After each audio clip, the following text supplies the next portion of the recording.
Ladies and gentlemen, today we have with us one of the great jazzmen of all times, Mr. Jack Teagarden. Jack is a native San Antonian, and he has spread the gospel of jazz to the four corners of the earth. Now I'd like to present to you Mr. Jack Teagarden. How are you, Jack? Fine, Bill. How are you? Very good. At what age did you start playing the trombone, Jack?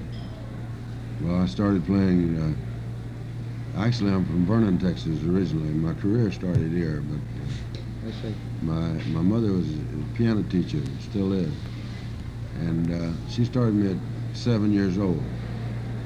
And I was playing in church and school up until I was 15. And I came to San Antonio when I was 15. Did you study music under your mother, or did you self-teach yourself the trombone? I taught myself the trombone, yes. Self-taught? Yes, self-taught. Of course, she taught me how to read music from the piano, but I had to teach myself the trombone. I see. I've heard various stories on how you developed your tremendous lip action, ranging from the fact that you practiced just on your mouthpiece without using your horn. Was that true? Yeah, And that's how you developed the fine lip. That's right. It just so happens that a lot of well, Louis Armstrong used to practice that way. He started on a bugle. He started on a bugle when he was in school, and that's how he got such a good lip. In your opinion, as one of the great jazz trombonists, who do you think, in your opinion, are some of the better trombone players through the history of jazz who really contributed greatly to jazz? Well, Miff Mole, the late Miff Mole, he just passed away about 6 months ago, was one of the first good jazz trombonists. And Tommy Dorsey was really great from the standpoint of beauty and a lyrical horn. He was a good friend of mine. We were on a lot of records together. I think that Tommy Dorsey was actually the best on his instrument of any of us. What do you think of some of these? Of course, they were forerunners in jazz, but some of the really early trombonists like Kid Ory and Jim Robinson and these that who actually played it more as a rhythm instrument than they did as a melodic instrument. Yeah. Do you feel there's still a place in jazz for this type of thing, or do you think that trombone has moved above this stage now? Well, you know, when I first took up trombone, when the circuses used to come through Vernon, they'd have those real slip horn players, you know, in the clown band.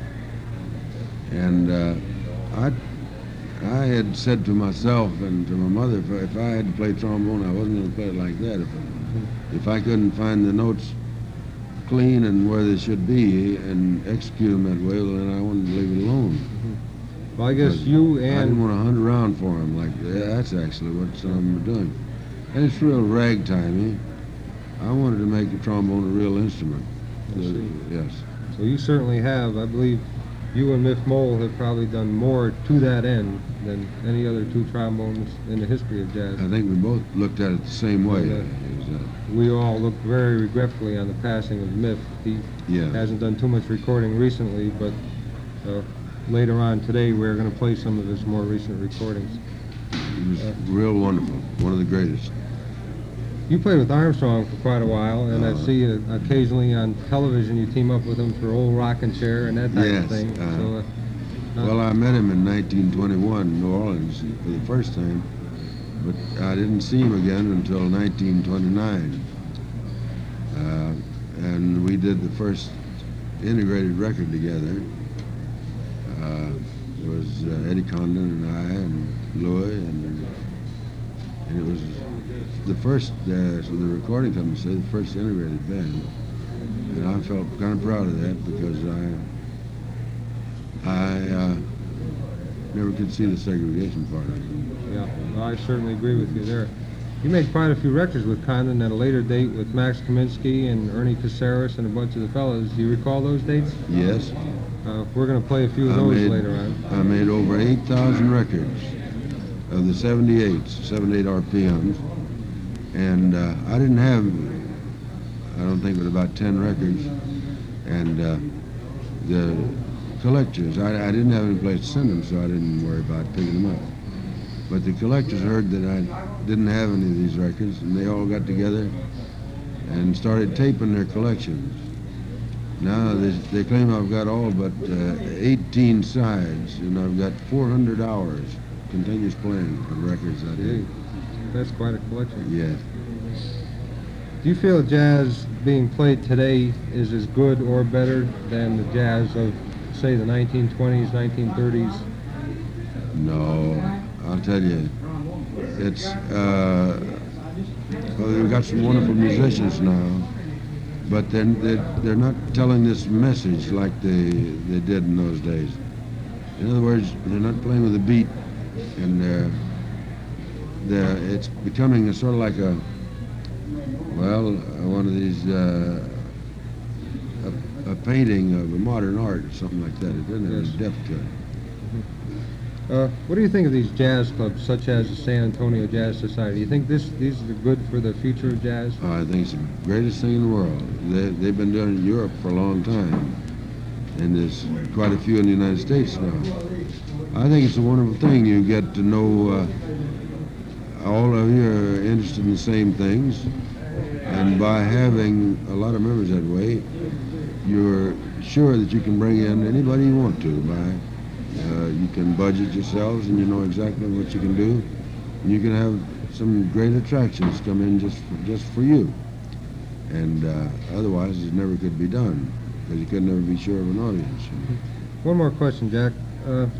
Our government now is sending jazzmen to all parts of the country as goodwill ambassadors. You yourself have gone to Thailand and many other places. What do you think of this policy? Do you think this should be continued and broadened? Yes, I do. I think it should be broadened. I think you have to be very careful who you send, because you have to. It's hard work.